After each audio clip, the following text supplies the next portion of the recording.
Okay, so good afternoon, everybody, and welcome to the Summer 2025 release webinar. We're going to be taking you through some of the enhancements that we've recently released into Compucare and some of our accompanying softwares. As a note, we do expect this webinar to probably overrun over the hour mark, but as a quick note, we are able to record this session and put it on YouTube afterwards if you're not able to stick around. So if you want to revisit it in the coming weeks, you can. So for this webinar then, we are looking at Compucare builds 887 to 892 and everything in between. For reference, 887 was released earlier this year in April and 892 was released earlier this month.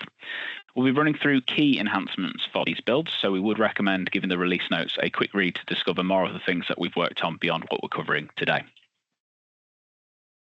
So before we start, a couple of things to note. So today's webinar is being recorded, as mentioned before, so that we can put it on YouTube.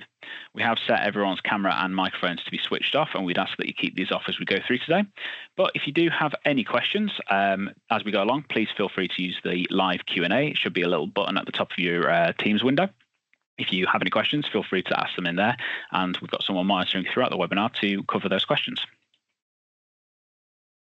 So to introduce some of the things that we're going to be running through today and who's going to be presenting. So my name is Jonah. I'm a Senior Customer Account Executive here at StreetsHeaver. I'm going to be running through some general updates across our product range, including things like Compucare and Report Generator, but also our functions for automatic debt chasing. We've also got my colleague Jacob joining us today. Jacob is one of our Customer Account Executives, and he's going to be taking us through some patient portal enhancements, as well as updates to our order comms module. And we also have Mark in the background looking after the Q&A, so please feel free to put some questions in there and he'll come back to you. So let's start off with some general updates then. So one of the first things I wanted to mention today was that we have a recorded webinar from last month on our new Compucare Clinicians solution. This was a short video covering the new system that we've designed as a successor to the Clinicians app that some of you already utilize. The new version has up-to-date functionalities, technologies, and securities, as well as a roadmap for future development. If you are interested in watching that video, you can find it on our YouTube channel under StreetsHeaver, or Mark will post the link to the video in the chat. Now, one of the first things I wanted to cover in terms of changes is an upcoming change to login methods to Compucare. So at the moment, we have various options for users to log into the system. The first of which is PIN number. Then we've got password, using traditional complexity requirements that you can set up in your systems. And the other option we have is Windows AD, which basically checks that the user trying to log into Compucare is the same user as on their Windows account. However, from January 2026, Compucare version 8.101, we will be deprecating PIN, password, and Windows AD, meaning those options will no longer be available to use to authenticate user logins. Instead, we'll have SSO using Microsoft Entra ID as the only method for logging into the system. Now, SSO has been available as an option to log into the system for a while now, and a number of you already utilize this function. Microsoft Entra ID for SSO will also check that the user accessing Compucare is the same user logged into their device, but unlike Windows AD, it's a cloud-based identity and an access management service that supports functionality like multi-factor authentication. So in terms of what this actually means for yourselves, now it's a bit of setup for you to do to get SSO via Microsoft Entra ID set up in your Compucare, which we're able to guide you through via our help desk, but we'll also be sending over some guidance via email shortly. But otherwise, users will either have very little difference in terms of logging in, or it'll actually improve their experience by enabling them to log in at the touch of a button with all the security behind it as well. So for your governance and IT teams, SSO via Microsoft Entra ID is easy to manage, uses those newer authentication technologies, and supports things like multi-factor authentication, conditional access, and identity protection, which is why we wanted to make this change now to ensure the protection of your data and your systems, as well as simplify your user management. We'll be in touch with more detail, but we wanted you to be aware and in advance of this change, and we hope that it will improve the security and user experience from January 2026 onwards. Okay, let's move on to some highlights for Report Generator before we move on to some in-system demos. So one of the first changes I wanted to cover with Report Generator is a minor addition to filtering reports down. So from 888, we've added the ability for you to filter reports down to individual patients using a few more methods than before. We previously only had a patient ID, family and given name. Now we've got NHS number, case number, hospital ID, and H&C number 2. It's a very small change, but we're hopeful that it will help you narrow down your reports to individual cases you're potentially exploring. A couple of other changes that we've made then. So Report Generator is of course used to understand all of the data flowing through Compucare and help you make business decisions and perform analysis on that data. So we've implemented modern authentication for emailing reports out of Report Generator. Generally, all this means is we've improved the technology behind those reports going out of the system through scheduled emails to people within your organization and even those outside of your organization. It's quite a small change, but we wanted to let you know that keeping these core systems ticking along and working as expected is our priority. Likewise, we've added the ability for you to use multiple tenants for email and reports out of Report Generator. This is quite useful if you're in a setting where you log into Compucare and Report Generator on one tenant, but perhaps email out of the system using another, such as in NHS PPU settings, where you have your own organisation tenant but have to email out using the NHS tenant.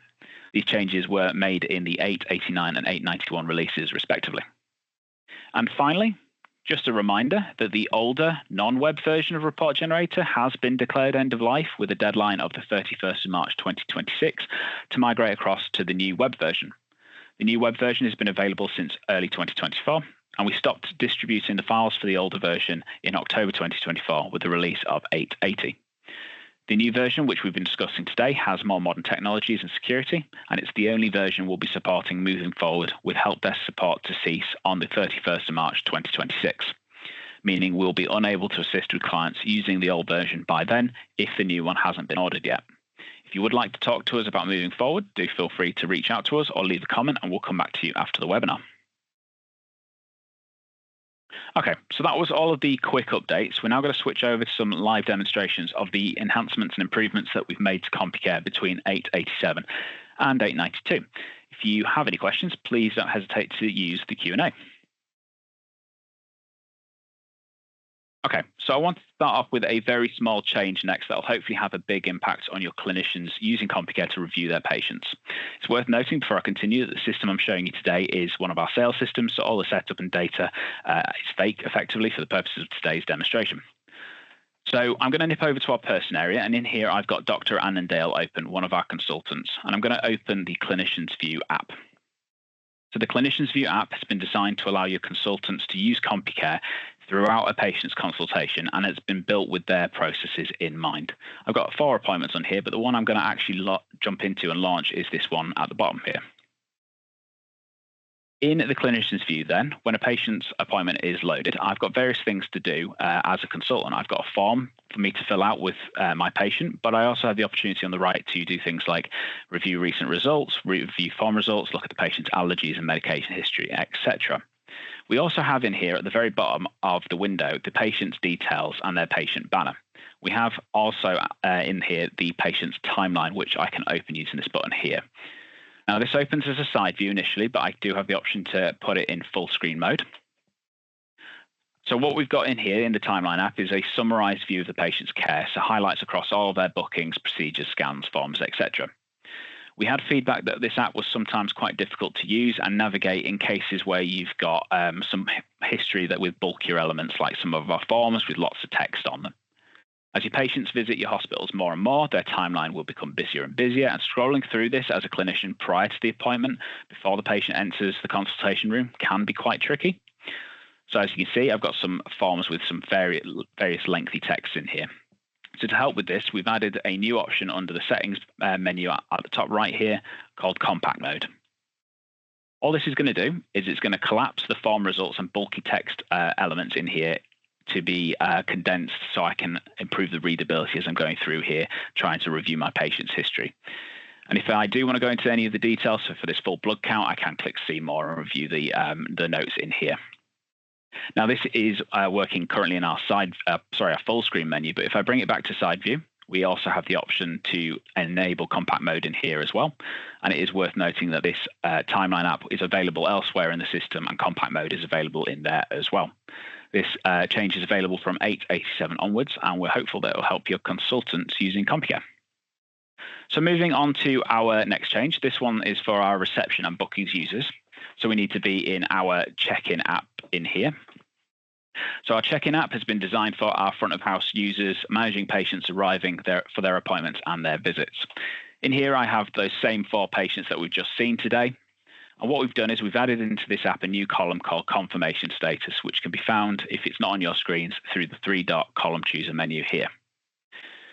You'll see I've got 1 at status cancelled, 1 at status rescheduled, 1 at status confirmed, and 1 with no status. Now, this confirmation status column was introduced into Compucare in late 2023 and could only previously be interacted with by patients themselves using our patient portal. So they could interact with their booking and mark that they've confirmed their appointment or are asking to cancel or reschedule it entirely through the portal. Likewise, confirmation status as a column was only previously available in the outpatient and inpatient booking. The check-in app today would have been unable to see this confirmation status. So we had feedback that firstly, this new field and column would be useful for check-in. So for example, if a patient has confirmed their appointment but has yet to arrive, like this one, we know that they're potentially not DNAing, they're just running late. So we've added it in here for visibility. But we've also had feedback that having this field and column only be updated by the patient in the portal wasn't particularly helpful if the patient had already contacted the hospital themselves. So for example, if they're on the phone to your bookings team and they've confirmed the appointment over the phone. So if I go ahead and edit this one that's not got a confirmation status in here, I now have an option as a user to go ahead and fill out the confirmation status at the top here. Now this has been added to my screen by changing the layout using this edit layout option at the top. And I can go ahead and I can mark this confirmation status as confirmed and go ahead and save the appointment. On save then, the grid in check-in is going to update to let other users know that confirmation status for the patient in particular. So as a final note, if you do mark an appointment as rescheduled or cancelled like these top 2, the system will wait for you to go and complete those next steps yourselves, which is great for users who are editing the status but aren't perhaps responsible for going and cancelling or rescheduling the appointment.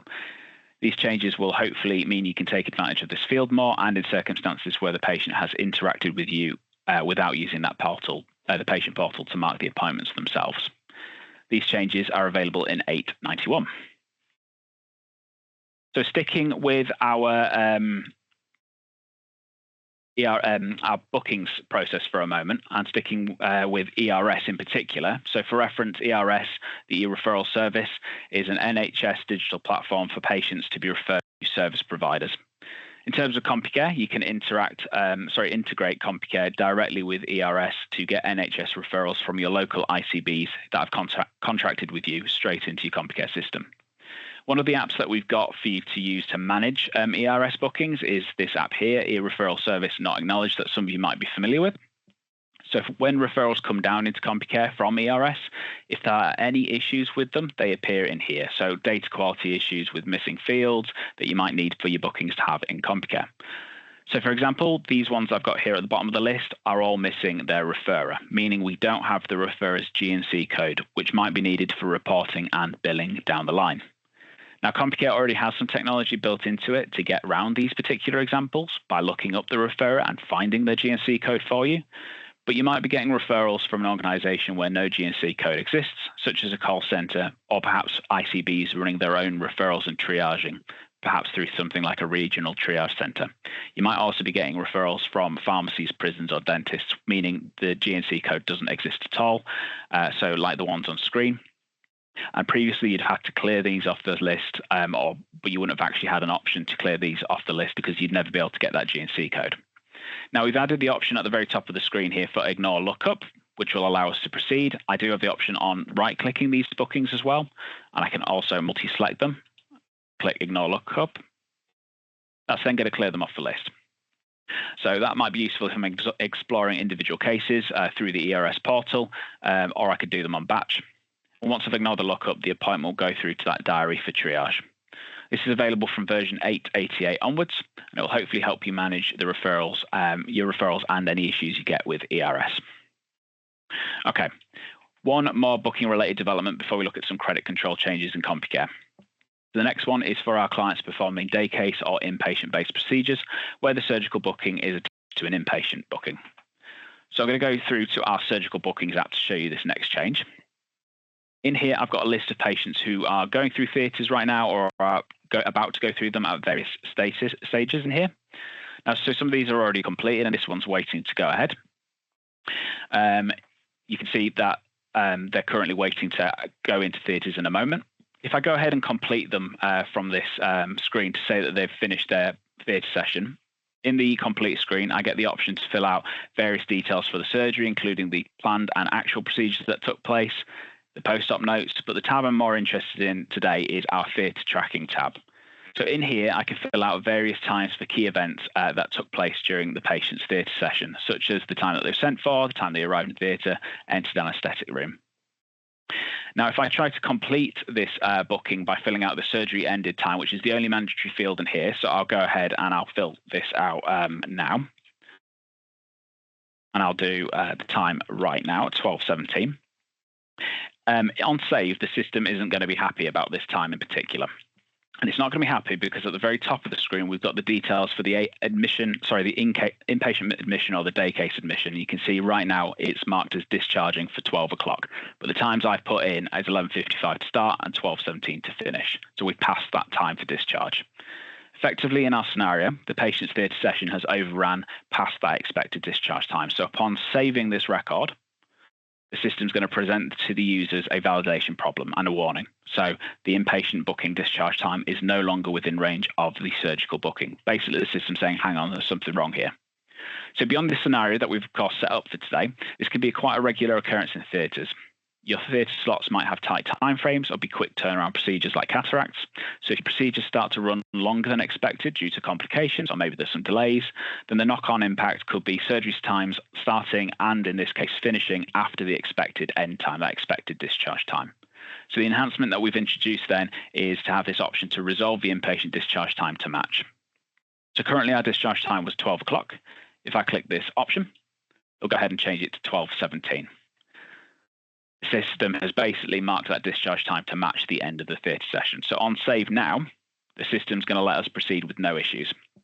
Now, previously, the system, of course, wouldn't have let you do that, meaning your theatre staff would have either had to go and edit that day case stay, which they might not have permissions for, or they'd had to contact the ward staff to get the booking changed just so that surgical booking could be completed.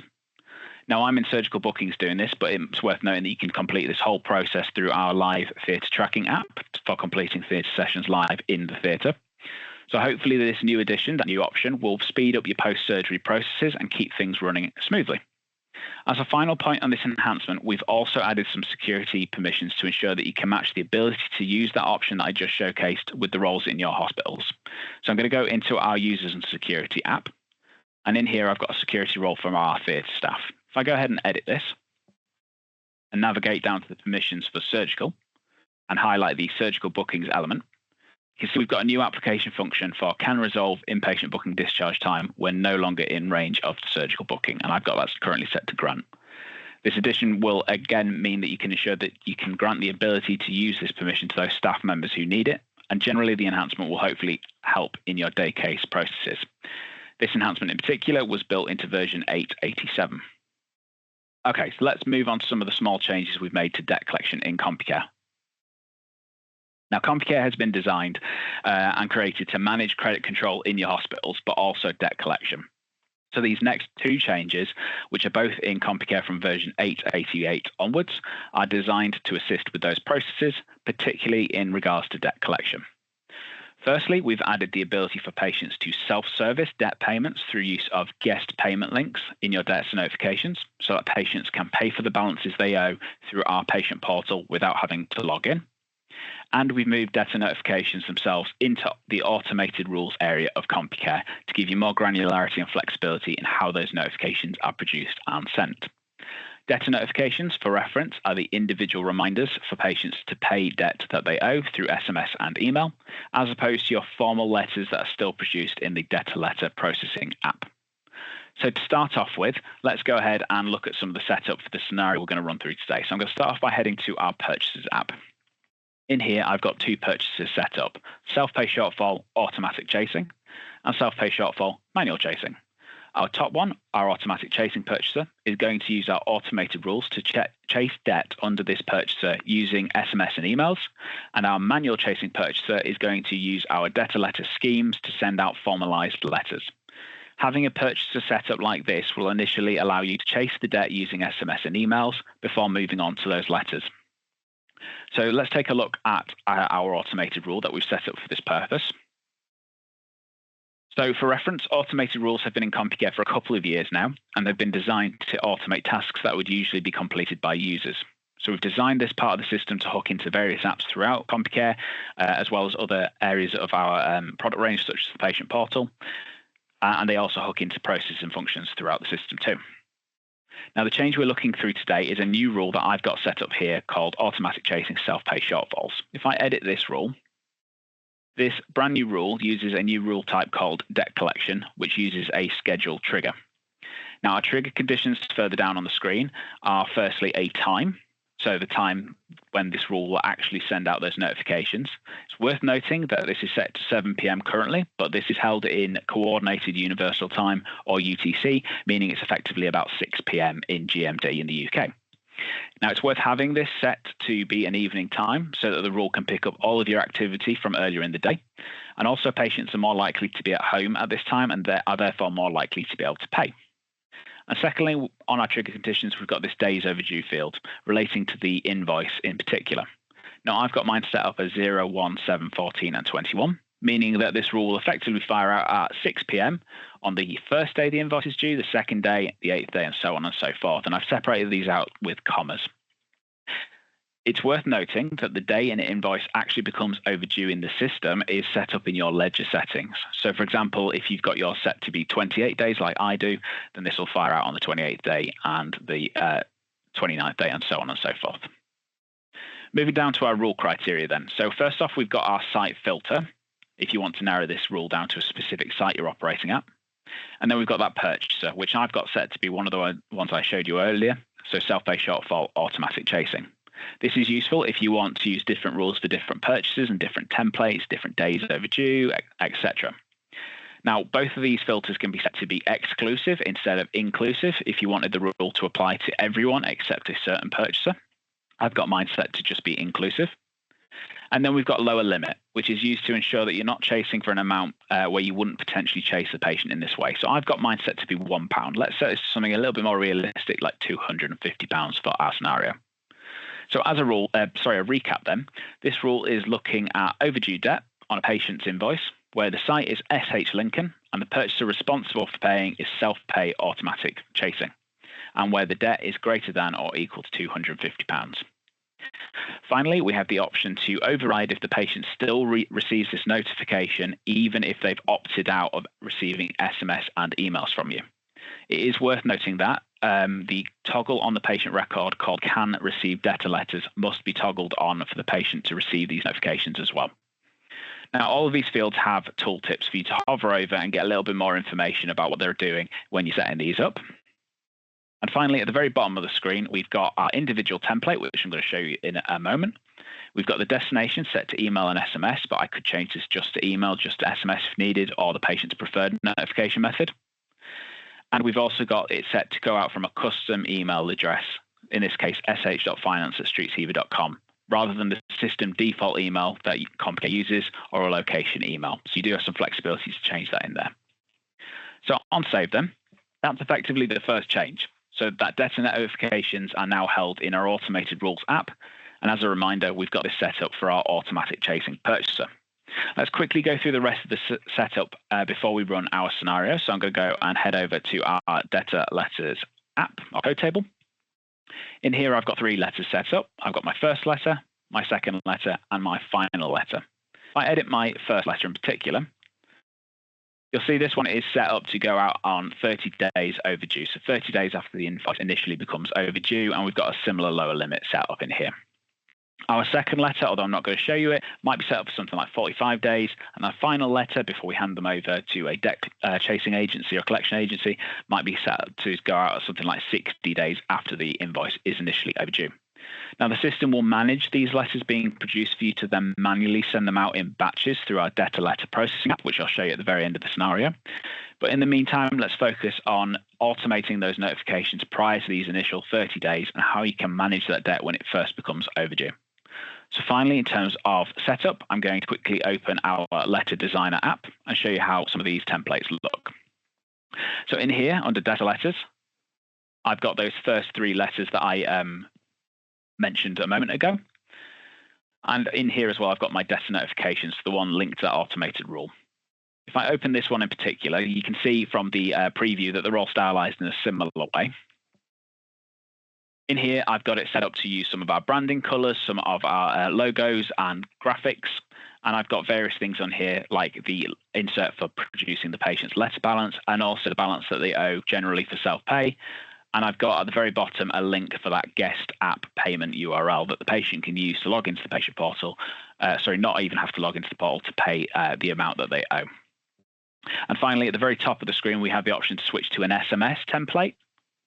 So I can have different templating, different wording as needed. You'll see this one's got none of the styling simply because it obviously doesn't show on a phone, but we've got the sort of the same concept here, letter balance, the total self-pay balance, and that URL as well. And I've kept this quite slim, so it stays within one text message. So that is all of our setup now. So going back to Compucare, so just as a reminder, we've got two purchases set up, one with automated rules to handle polite and friendly SMS and email going out to the patient to remind them of the balance they owe within those first 30 days of an invoice initially becoming overdue. And the other with our debtor letter schemes and those letters which potentially have increasing severity and tone after those first 30 days. So to put all of this into practice and look at how you might use both those automatic notifications we built into automated rules, but also those letters through debtor letter schemes too. The scenario we're going to play through is a patient who's come through to the hospital for treatment and they've left with an invoice for £1,000. Now the invoice in this case has been sent to Bupa as the patient's insured. The hospital then receives a remittance and payment for that invoice up to £750. The other £250 is going to get shortfall to the patient for them to pay. So perhaps it's something like their excess or something not covered by the insurer. Now I'm going to skip the steps to make a booking and have charges either automatically or manually get added to the booking. And we're going to skip as well the part where we build everything as well. So we're going to jump straight into our patient invoices app, which holds all the invoices created against our patient's bookings. In here, I have one of those examples I talked about. You'll see on the right in the reading pane, we've got the purchase set up to be Bupa and the payer set up to be Bupa as well. And you can see the due date is for next month. And you can see also on the right that it's posted. On the grid in the left, you can see the balance is £1,000 as well as the gross amount. So we've effectively got £1,000 for Bupa to pay. In our example, Bupa have shortfalled for the policy excess for £250 to go back to the patient. So to go ahead and do this, we're going to go and do a purchaser batch payment to quickly enter the receipt against our patient's invoice. So I'm going to start off by filling out the site on the invoice, which is SH Lincoln. I'm going to fill out the purchaser, which is Bupa.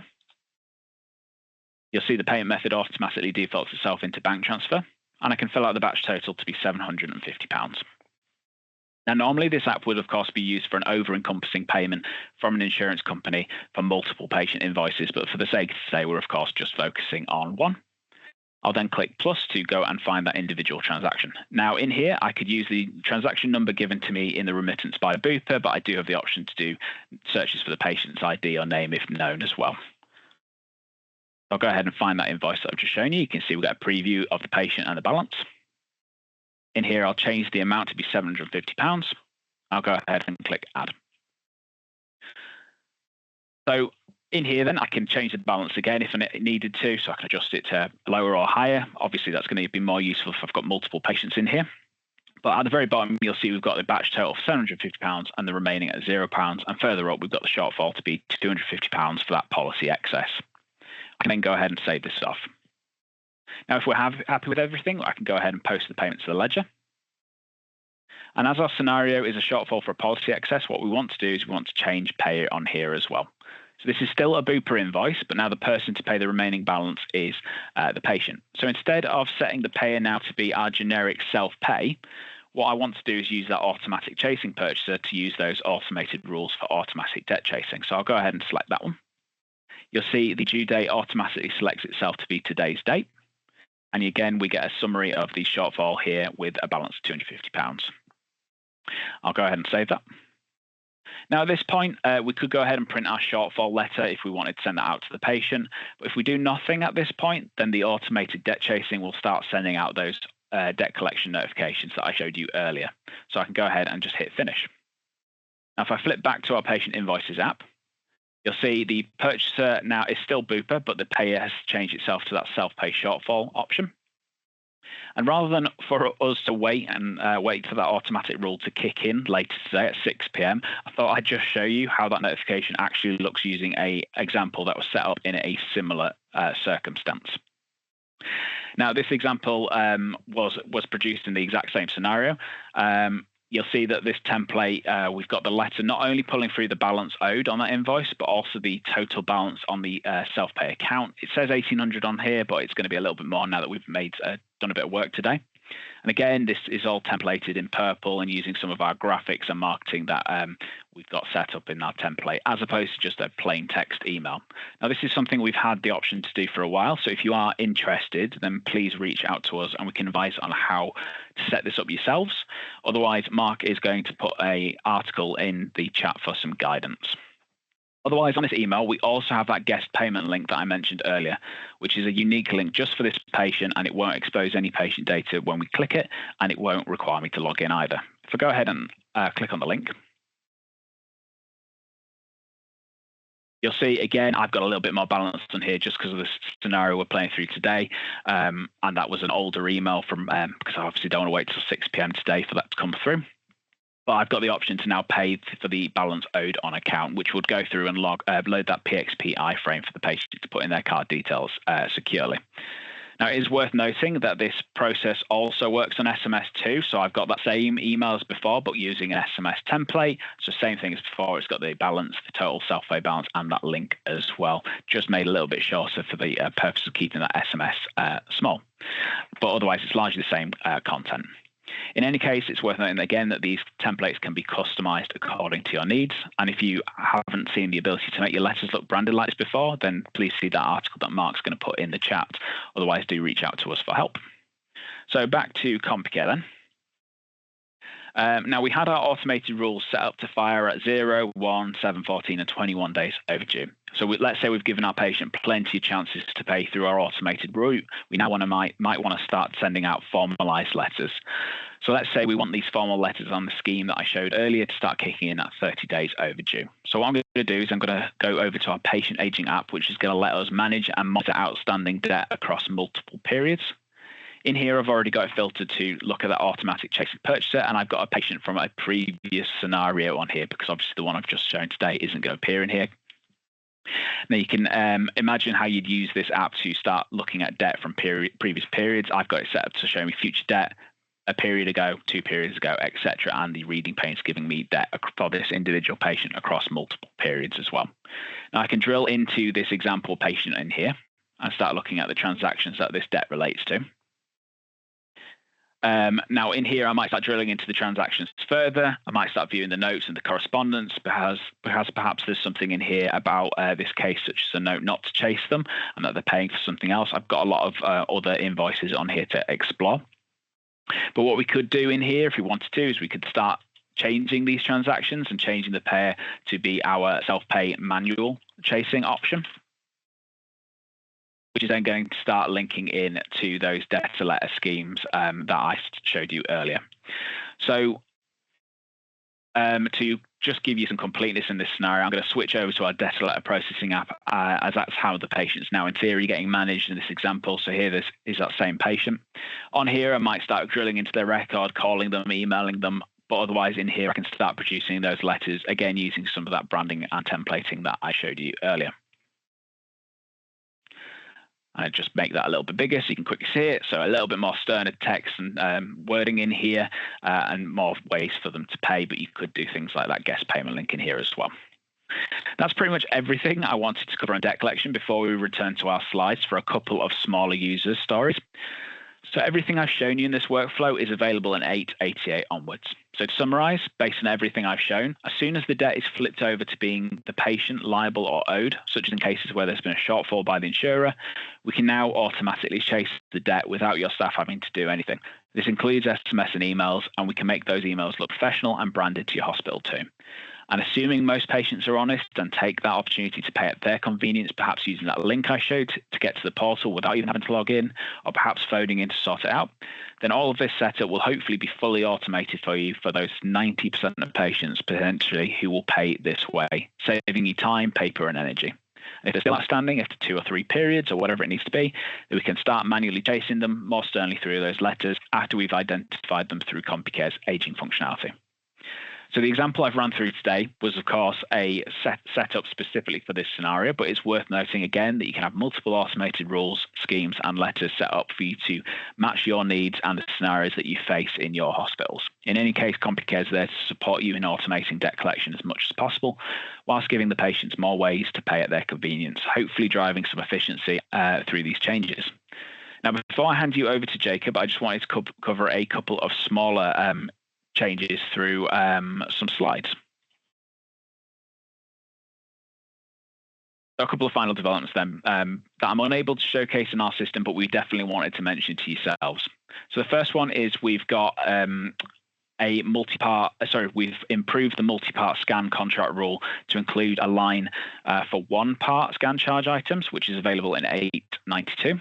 And the second is we will now allow for one transaction to be unallocated without unallocating everything, which is available in 893. So let's explore briefly these two developments before I hand you over to Jacob. So on the first one then, I wanted to cover the multi-part scan rule. So in here then, I've got an example multi-part scan rule on a contract. So as a quick side note, don't forget that we do have a dark mode available for Compucare. Everything works in Compucare in this mode, and it is easier for your eyes in dark environments. But anyway, the change we've introduced is the option to have a one scan charge item on the multi-part scan rule, which I've highlighted on screen for you. As a reminder, the multi-part scan rule assigns a charge to the booking based on the number of scans on the same episode of care, grouped by if they're on the same day, same appointment, or on the same invoice. So for 2 scans, it'll start using that 2 scan charge field. For 3 scans, it'll use the 3 scan field, and so on and so forth. Now we've introduced the 1 scan field. So we received feedback from some of our clients that they were having to delete the charges that were pulling through onto the invoices from the service request, in cases where only 1 scan took place, but the charge needed to be replaced for the purposes of the contract. So, for example, if you're treating NHS patients, you might be required to have the correct one-part HRG tariff code as the charge instead of the default charge on the service, from the service request, I should say, in order to bill the NHS with the right details. So we've added the new field so that the rule can start taking over and replace it with the right tariff code on your NHS contracts. So with this change, your patient billing and therefore your NHS billing will pull through correctly, and for any situation where you might want to automate the charge through the contract rule. Now, this change also works through the estimator app too, if you are using that to give patients an indication of cost for treatment. Okay, so for this last user story, before I hand you over to Jacob, let's first look at Compucare's current behavior when you unallocate a transaction. In here, I've got that example patient from earlier. So this patient has 5 invoices for varying amounts and 1 receipt at the top of the screen there. In this example, that 1 receipt has been allocated to all of the invoices, bringing down the balances to 0 except for 1 of those invoices. Now, if I have any issues with any of these transactions, such as the payment receipt being wrong, so the wrong value, or the invoices being under or overcharged, then you have to unallocate the transaction to be able to go and modify them. So let's take our example invoice that hasn't had that balance down, and through the top menu, choose the option to unallocate. So let's say we're going to take that remaining balance off, so £1,232 off as a goodwill gesture, or maybe all of the invoices need to come to £10,000, something like that. If we unallocate the invoice from the receipt, so we can change the invoice to, using that top menu option, Compucare goes ahead and unallocates every other invoice that's assigned to that payment receipt. So we've changed this from version 893. Compucare will no longer unallocate everything effectively. So whilst my example is a self-pay patient with just a few invoices and one payment, you can imagine, or perhaps you've seen firsthand, the problem if you have, let's say, 40 invoices for an embassy or an insurer purchaser coming through EDI. If you had something of that scale and you had one problem invoice, then Compucare would have unallocated every other invoice in that batch, meaning you'd have to redo everything afterwards. It's a very small change, but we're hopeful and confident that it will improve the process for your billing staff. Now, 893 is the release that this one's in. This isn't something we're covering in this webinar in particular. We were only going up to 892, but we wanted to make you aware of this important functionality change, as we are confident that despite it being quite a small thing, it will help your billing staff. Okay, that was everything I wanted to cover today. So I'm now going to hand you over to Jacob to take you through some enhancements to our patient portal and order comms module. Thank you for that, Jonah. Today, I'll be showing you the increased functionality we have added around automated rules, patient portal, and the orders functionality over the last 6 builds. The first couple of user stories I wanted to show you allows a Compucare user to share a patient attachment to the patient portal, as well as a new automated rule to notify a patient of when they have had an attachment shared to them to view in the portal. These user stories were released in 887. There is a bit of setup for this, including a new permission within security roles. So you can see I'm already in the security roles. If I go to patient and then patient general attachments, you can see the new permission we have for can share attachments with patients. So we can vary this permission based on the security role.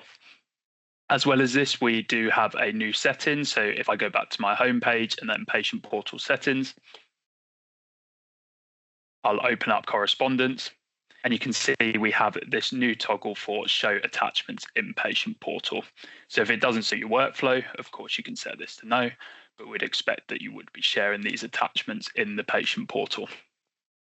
So the last piece of setup would be setting up the automated rules. So alerting the patient of the attachments can become seamless. So if I open up my automated rules and then select new, I'll of course input a name for this. So patient, attachments, notifications. And then we'll set the new rule type to attachments. You can see the action type is hard-coded for send notification with patient notification template. And then the trigger and trigger conditions for this are on event. So what this means is as soon as a user shares a attachment in Compucare, that'll fire this notification from this automated rule. We also have the rule criteria that Jonah's already touched on, but if I set this to yes, the opt-out setting against the patient profile is ignored. And finally, we have the action parameters. So I've got a template already set up for this. And then we can set the destination to email, SMS, or preferred notification method. And then we have the from email address, which I'll keep at system default, but we can set a more specific location email, or as Jonah's already shown you, you can manually input an email address here. So I'll hit save on that. And what I'll do now is I'll show you an example of this in action. So if I go to my patient and then open up attachments, what I'm going to do is show you 2 examples of these attachments. So one associated to a booking and then one as a standalone attachment, just so you can see the differences in the patient portal when we get to that point. So what I'll do is I'll hit new. In this case, we'll associate this to a booking. So I'm just going to input a inpatient booking for this patient. And then we will input the attachment for this as well. So I'm just going to input that by dragging and dropping here. You can see this is preparation for your operation.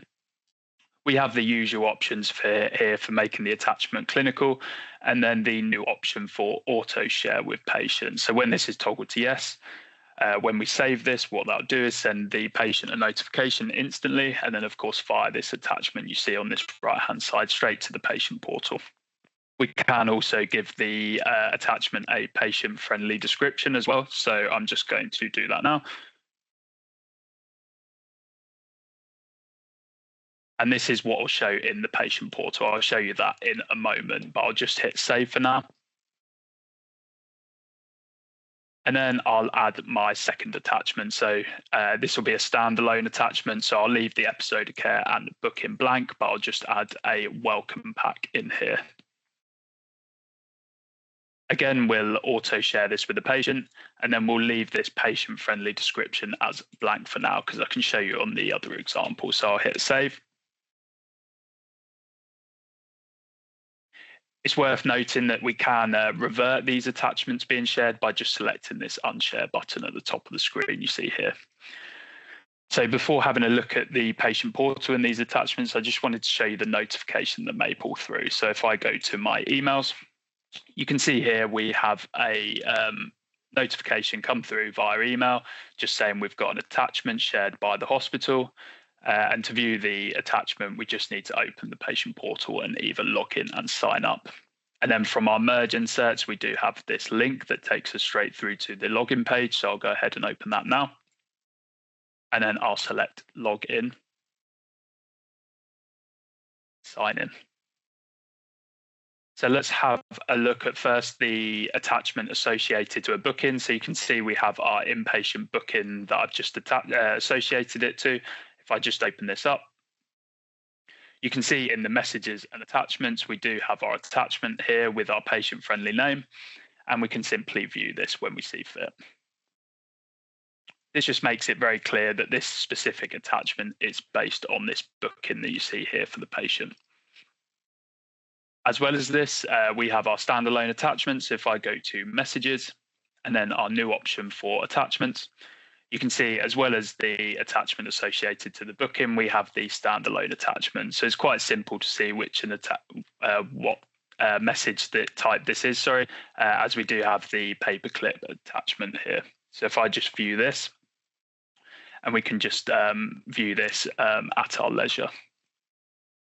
So of course, attachments can be automatically shared with the patient along with the letter if you set this up in Letter Designer.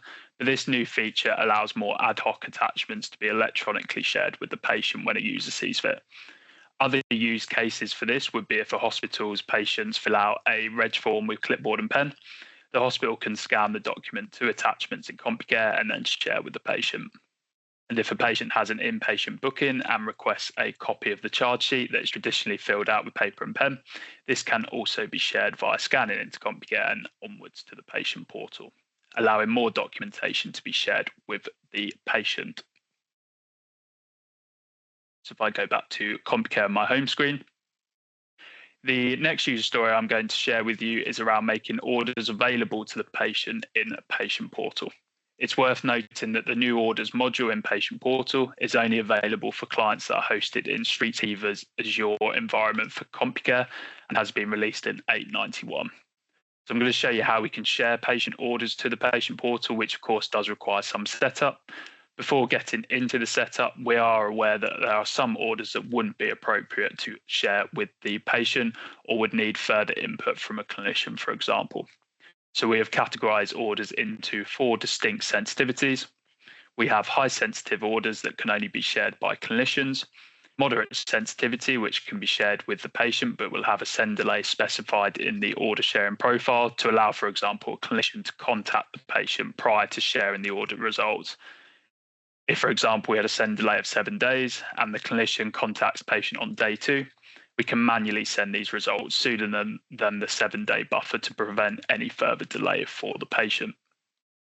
Low sensitivity, this can be shared automatically with the patient without any further user input when the report is verified. And finally, we have hidden orders, which doesn't allow for sharing either automatically or manually. So let's have a look at the setup in Compucare. So if I go back to my security role, there is a new permission for this. I'll go to order processing and then share orders with patients. So when this is set to grant, a user can share, unshare, and withhold orders, which I'll show you this functionality in a moment. And again, this just allows us to go much more granular with these security roles and inputting who can share these orders, to the patient portal. It's also advisable to set up an automated rule to notify the patient when they have had an order result shared to the patient portal, rather like the attachments automated rule I've just shown you. This was released in 891. So if I go to automated rules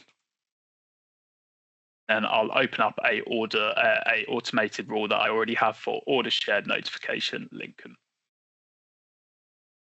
So we have a rule type for order notification, and then a new action type for send notification with patient portal notification template. When an order is shared to the patient portal, this will trigger this automated rule instantly, so that the patient will get a notification. And we also do have the rule criteria where we can specify different sites with different automated rules. The modality, so if this is left blank, it's assumed that all modalities are applicable, but we can select a singular modality or multiple if we want to here as well. And then we have the patient age as well. Again, if left blank, we'll assume it's all ages, but we can specify between children and adults if applicable. We have this rule overrides patient opt-out setting, and then similar to what I've shown you, we've already got a notification template set up in Letter Designer. So I'll just cancel off this now. So the next user story is around a new feature that we call order sharing profiles, which was released in 891. This is linked to the order sensitivities I've previously mentioned and allows the user to specify certain criteria for sharing an order with a patient that I'll touch on in a moment. These settings would, of course, have commonly been accessed in the Compucare settings or code tables within the application, but we have developed these settings in the web to move forward in the developments to move Compucare to a fully web-based solution. So if I go to my URL, some of you may be familiar with this if you utilize some of the applications on Azure, but we do have these new options for settings and code tables. So I'm just going to open up code tables now. You can see we currently have two code tables set up in the web code tables, order sharing profiles, and then service requests. So I'll touch on an enhancement on service requests in a moment, but let's just have a look at these new order sharing profiles. So it's worth noting we can batch import these order sharing profiles if you fill this in by CSV, and we can also duplicate a order sharing profile. So if we have a standard template, we can do that across a few order sharing profiles to save on admin time. You can see here we have 4 different order sharing profiles, all with different modalities, and then all with different sensitivities as well. So I'll go through these, but first of all, I just wanted to open up the blood sciences profile. So I'll go ahead and edit that. You can see we can specify a default contact message that will be shared with the patient when the order has been shared to the patient portal. It's worth noting we can override this contact message as well if applicable. We can specify our clinicians and referrers. And we also do have the option to set a default order sharing profile. So what this acts as is almost a fallback profile. So if none of the profiles, other order sharing profiles match the criteria, we kind of use this as a standardized one so we don't miss any orders that could be shared to the patient portal that currently haven't. We have the sensitivity, which is set at low for blood sciences. So what this means is once a report is verified in the system, that'll automatically share to the patient portal.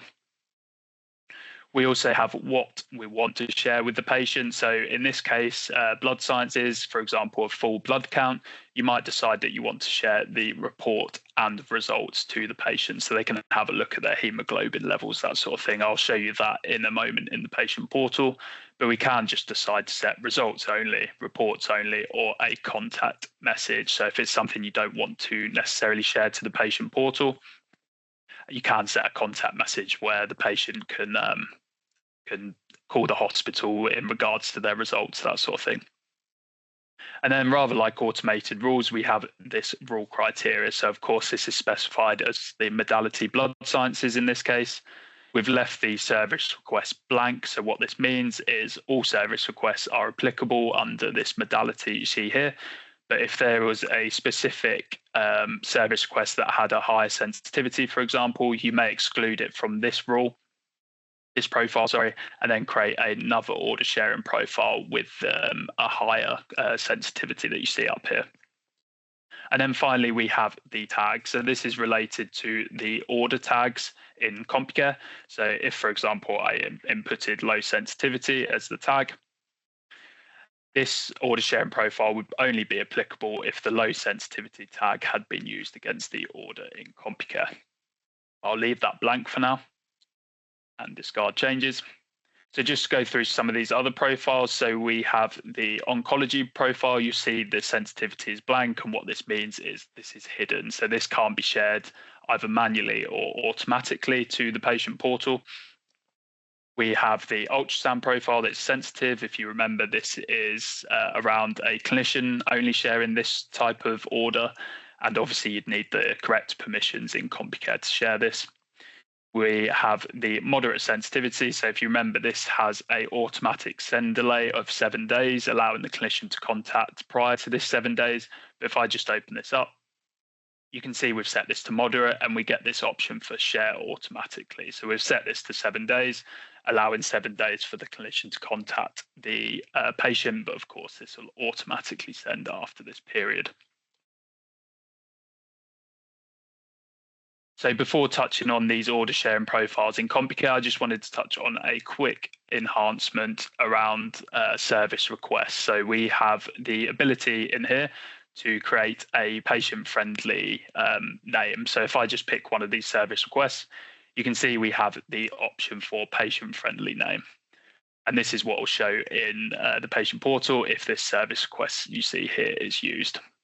So it's worth noting that you can still access the service request code table in Compucare, but the patient-friendly name is only available for the web-based code table that you see here.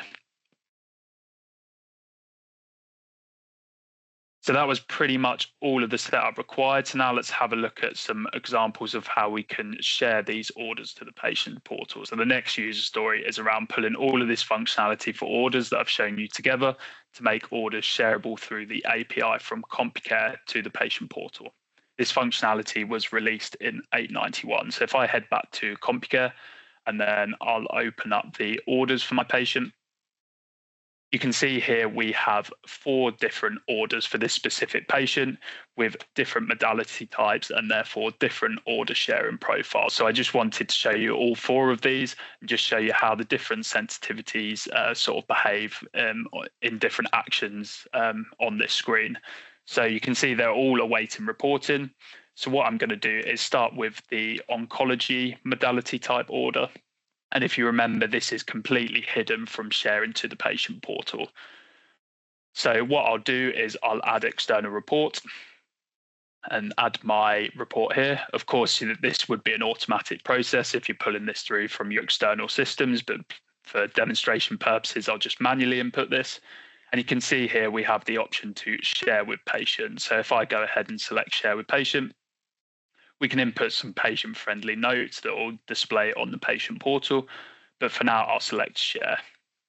So you can see that because the modality type oncology has a sensitivity of hidden, we cannot share this with the patient. So this just saves any orders that may be shared by a user accidentally being shared, so we can stop that from happening. So let's have a look at the ultrasound example now. So if you remember, this had a high sensitivity. If I add the report and what we're expecting here is this won't automatically send to the patient portal, but it does require manual input. So if the user has the correct permissions in Compucare, we can share this with the patient on the patient portal. And you can see we're prompted that this is shared to the patient portal because we now get this option to unshare. So let's have a look at the MRI ankle. So if you remember, this is obviously modality type MRI. This has a moderate sensitivity. So what this will do is share automatically in 7 days. But if, for example, the clinician contacted the patient on day 2, just giving them some more details about their report and how it will be shared to them on the patient portal, we can, of course, input this share with patient button here, and that'll override that 7-day delay. And then finally, we have the full blood count. So if you remember, this has a low sensitivity. And if I add the report for this, what we're expecting is as soon as this hits report verified with the status, that'll automatically send with the patient on the patient portal. As you can see here, we have this option for unshare, so we can assume that that is automatically sent. The only other thing I wanted to touch on this screen is the option to withhold a order in the system. So if I go through an example of what this does, if I delete this report. So again, blood sciences, that'll share automatically, but we do have the option to select withhold on this as well. And what this will do is stop the order being shared automatically to the patient portal. So I'll go ahead and select withhold now. And then I'll add my external report again.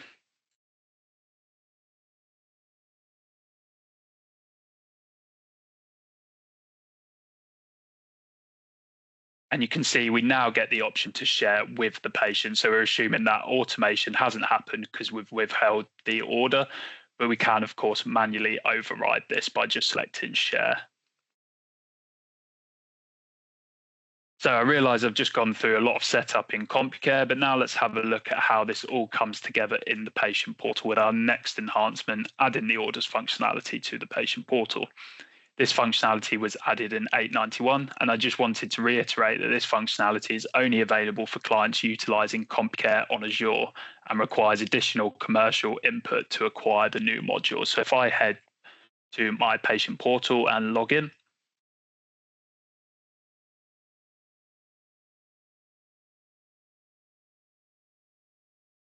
so those of you that use the patient portal may see that we have some new options in here for results, and these are around the orders we have just shared to the patient portal. So we have the option to open it here and here as well.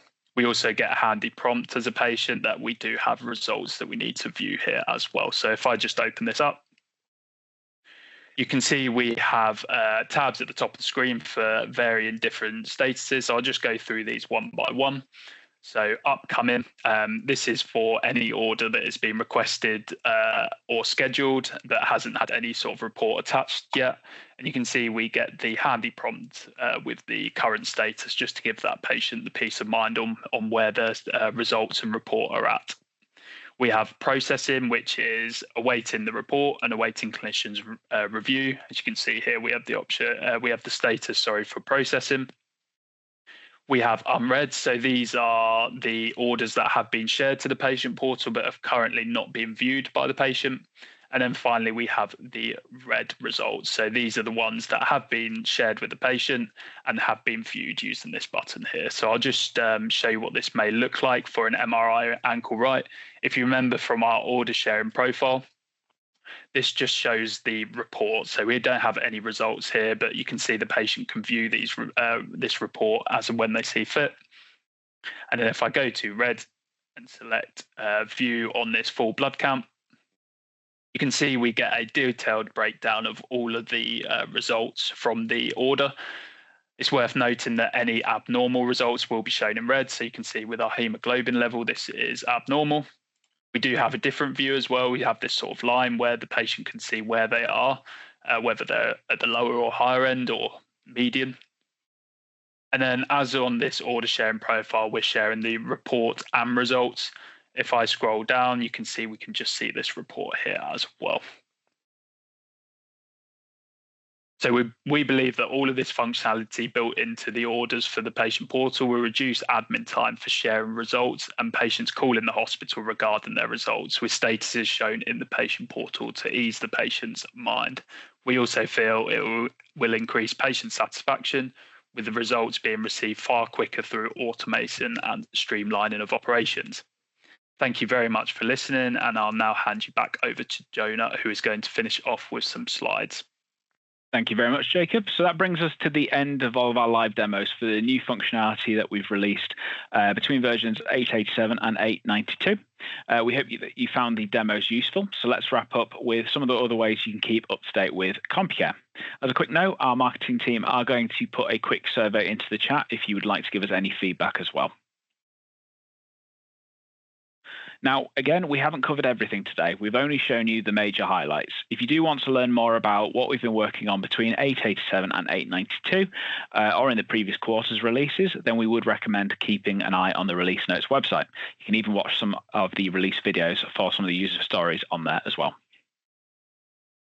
Now, if you would like, we do have more ways to stay up to date with Compucare beyond our webinars.